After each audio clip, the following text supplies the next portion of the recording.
evening, whenever this video is meeting you. Sorry for the late posting today. So it's the Act of God's Captive into Call of the Captive Diary, episode 37, season 5, written by Precious Chinwe Obialor-Ukazim. Right, let's get to today's episode. So Junior said, let's meet tomorrow after the Bible club to talk about it. He replied, and they were both excited about it. That is Junior and Sarita. They looked forward to meeting the next day. The date for the marriage ceremony between Joy's mother and her to-be new husband had been fixed, and she called to invite her daughter and her husband, Johnson, specially for the occasion. Finally. Aww. The dates clashed with a program Johnson had fixed in the church, but he didn't tell the woman that he wouldn't be coming. It was after the call that he called Joy's attention to the clash of the dates, and she shouted, but he told her that she and the kids would travel home for the marriage ceremony while he stays back for the program. Meanwhile, Joy's mother had told everybody that her daughter and her husband were coming to honor her big day, and she was preparing to receive them as her own big guest. Those who did not see Johnson when he came for the traditional marriage with Joy were looking forward to seeing the almighty son-in-law, because the woman had praised and had said so many good things about Johnson to everyone who came around. Johnson bought a car for Joy 2 weeks ago, and when she called to share the good news with her mother, the woman could not contain it alone. She publicized it by giving the testimony in the church, letting everyone know that her good son-in-law bought a car for her daughter. Aww. Sorry.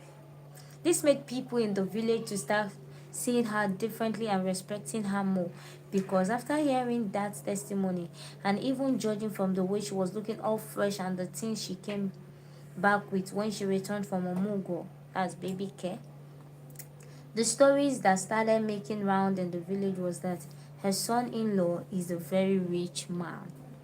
Even the new husband-to-be and her children treated her more with respect and not like a suffering or struggling widow, because they believed that she had a good and a rich son-in-law who is already taking care of her, and so they were not seeing her as a liability. It was 2 weeks to the marriage ceremony that Joy's mother got to know that Johnson was not coming, that it's only Joy and the kids that would grace the event, and she would not take it. She started crying for Johnson. Ha! And Joy on the phone when they called to explain things to her, and regardless of all the things Junior Johnson explained, she insisted that she won't go ahead with the marriage ceremony if Johnson is not going to be present. Listen to me, my son. Una dey hear wetin I dey talk? Joy's mother started tearfully after all the pleas from Johnson. Yes, Mama, we can hear you, Johnson replied, while John, who was also sitting there, listened quietly. She knew her mother loved and respected her husband a lot, but she didn't believe that his inability to make it for her marriage ceremony would be something that would make her mother cry the way she was doing on the phone. She just sat there, quietly listening to both of them as Johnson had the phone on loudspeaker. If any other person no come for this my occasion, e no go pay me, but instead wey you no go dey around, I go tell my oga make we go shift the date go another day. I no fit go ahead with the occasion if you no dey come o, she told him, and this word touched Johnson. He became weak. He noticed that his wife helplessly. He looked at his wife helplessly, and she also looked at him. What are we going to do now? She asked her, and she shrugged. I don't know. Two of you should sort it out, she replied with a warm smile. Mama, you cannot shift your marriage because of me now. Just go ahead with the occasion. I will come after my program, I promise. He tried to convince her, but she started crying again, insisting that she would not.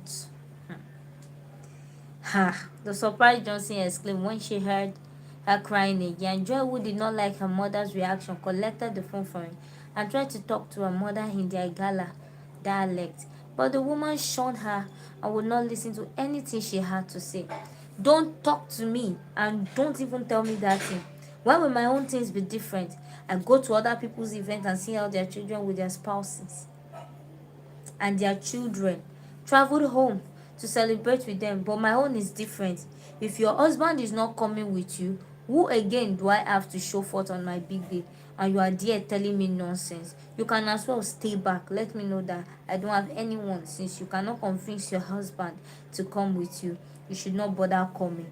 Joy's mother told her, then ended the call angrily. Yeah, water don't pass Gary. This one choke or more. If you are Johnson, what will you now do? Will you leave your program and go for your mother-in-law's wedding? Abi see wahala like this. Ngwanu o, tomorrow we will now know whether she agree or not. Because me as I dey like this, I don't even know what to think again. She have cried. I even tell them we should not come again, and everything have just even turned boo. Well, anyway, let's hope that God will touch her heart. So see you guys tomorrow. Have a beautiful and great night and day all together. God bless you. Bye bye.